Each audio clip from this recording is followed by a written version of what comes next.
Time now for Back Pages tonight here on Sky Sports News, bringing you a first look at the sports stories in the morning's newspapers. Joining us are Charlotte Dunker from The Times and The Sun's Jack Rosser.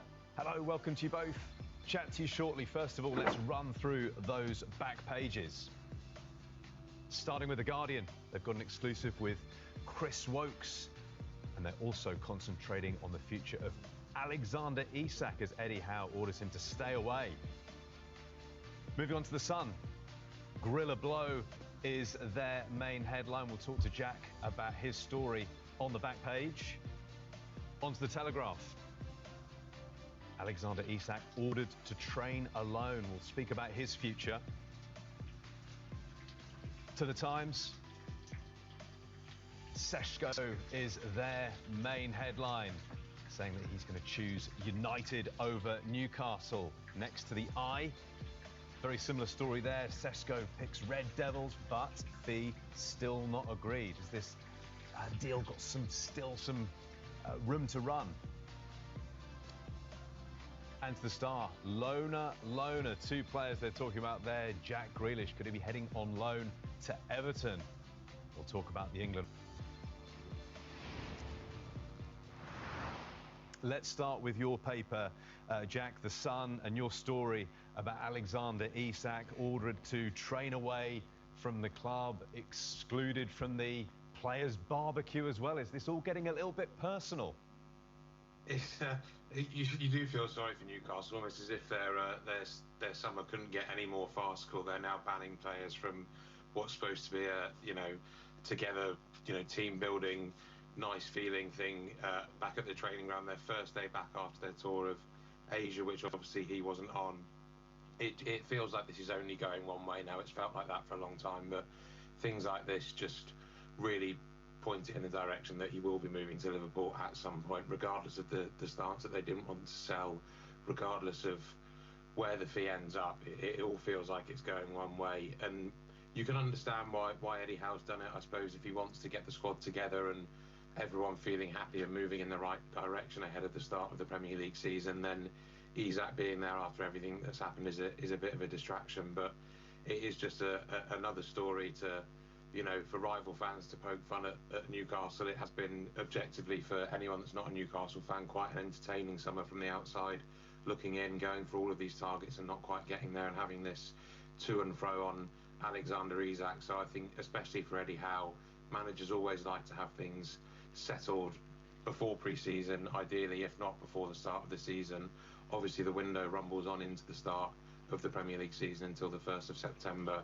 The feeling now is that there's so much noise around ISAK every single day that he would really want it to be done, dusted, get him off, get him to Liverpool, and really start moving on, reinvesting that money and building what should be a really exciting season. Newcastle came into this summer off the back of being in the Champions League, winning a trophy, ending that massive drought, that 70-year drought last season, one of the greatest seasons they've had under Eddie Howe last year, and then all of it being pulled away. This should be a really exciting season for them to build, and this summer's just distracting from it, so he will want it over with sooner rather than later. Yeah, the Alexander ISAK story on the back of the Mirror, on the front of the Telegraph sports section as well. Charlotte, the Telegraph talk about this rift deepening between ISAK and Newcastle. Just how difficult a position is Eddie Howe in at the moment? I think, to be fair, he's set his stall out, hasn't he? He said he won't be training with the team until he starts displaying the behaviour that he wants, and that's fair enough. The players made it clear that he wants to leave. Eddie Howe's only going to want players that are in his squad that are fully invested with the project going forward. So it's this awkward standoff. We've seen it at clubs so many years, so many times over the transfer windows, and 9 times out of 10 it normally ends up with the player leaving because that's the best for both parties. Like Jack said, I think at this point the best thing that could happen is that it gets resolved sooner rather than later. It sounds petty not inviting him to a players' barbecue, but Eddie Howe's working with the group now that he wants to work with going forward. Obviously, they still want to bring players in. It's unfortunate for them that they look like they're set to miss out on another target as well in Sesko. So they're going to want to build this mentality. If they don't bring anyone in, they need to build this mentality going and of strength going into this new season. They don't need people in and around the group who've made it clear that they don't want to be there. So I think Eddie Howe's dealt with it as best as he can, and at this moment in time, that's with ISAK training or not training due to this minor injury, alone and separate from the group. So hopefully, for everyone's sake, including ours, so we don't have to keep talking about it every week, it is a deal that is done sooner rather than later. It's such a huge deal, though, isn't it? And we heard our colleague Keith Downey speak earlier, Jack, over whether we could see ISAK in a black and white Newcastle shirt at the beginning of the season. The season's, of course, not far away. Is that a realistic prospect, given where we are at the moment? I really, really don't think so. I think Eddie Howe has made it quite clear, as Charlotte was saying, that whether he wants ISAK to stay or not, you'd obviously want a player of that quality in your team. He needs him fully invested, training properly behind what they want to do at Newcastle. And, you know, the events of today, it just feels so far apart. And on this story, Charlotte, they talk about the standoff with Newcastle and Alexander ISAK escalating. Newcastle have said, we understand, they want a replacement in if they're going to let ISAK go. But might they have to shift that stance and let him leave, you know, clear the decks on this particular situation, then move on and try and sign a striker? Could we see that happen now? At the moment, it seems a standoff for them to maybe get an extra 10, 20, 30 million out of Liverpool, because they know that Liverpool want the player. It's obvious that ISAK wants to go there. He's not training. He's not going to be fit for the start of the season. What use is that going to be to Eddie Howe? Can this be resolved? And then you've got a player sitting there who's worth, as an asset, over £100 million, who doesn't want to be at the club. So in that sense, it would make sense to sell him. But then if you look how unfortunate they've been in this transfer window and the targets that they've already missed out on, if they sell him and they don't manage to bring anyone in, that is a big gap in the squad in terms of guaranteed goals. Look how many goals, I think it was 21 last season. You're losing 21 goals, and maybe if he doesn't end up going, that bridges can be rebuilt. It doesn't seem that way at the moment, but stranger things have happened in football. So I can understand why they are holding out, because I think they can get more money out of Liverpool, is clearly what they think, because otherwise they would have accepted that offer that Liverpool bid last week for him. So it just seems to be a waiting game, and maybe if Liverpool up their bid and the player still adamant that he wants to go, then it's going to be an offer they can't refuse, taking over 110 million, because that's what the last bid was, for a player that clearly doesn't want to be there anymore and wants a new challenge. It seems like it would be daft to turn down that sum of money. And in the meantime, Jack, of course, Eddie Howe has to get his plans in place for the new season. He's working on different deals, and possibly one player he might be interested in. Intriguing move, this, potentially. Aston Villa's John McGinn. What do you make of that?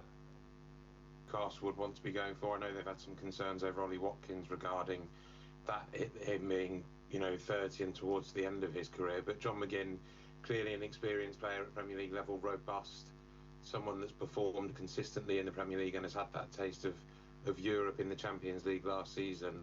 I think Aston Villa fans would be absolutely loath to... Sesko choosing United. Charlotte, it's interesting to look at some of the comparisons you might read about between Sesko and Erling Haaland, their respective records coming from the Bundesliga to the Premier League. For Haaland, it was 86 goals in 89 games at Dortmund, and for Sesko, 39 goals in 87 games for Leipzig, so far less prolific. Should we read anything into those records?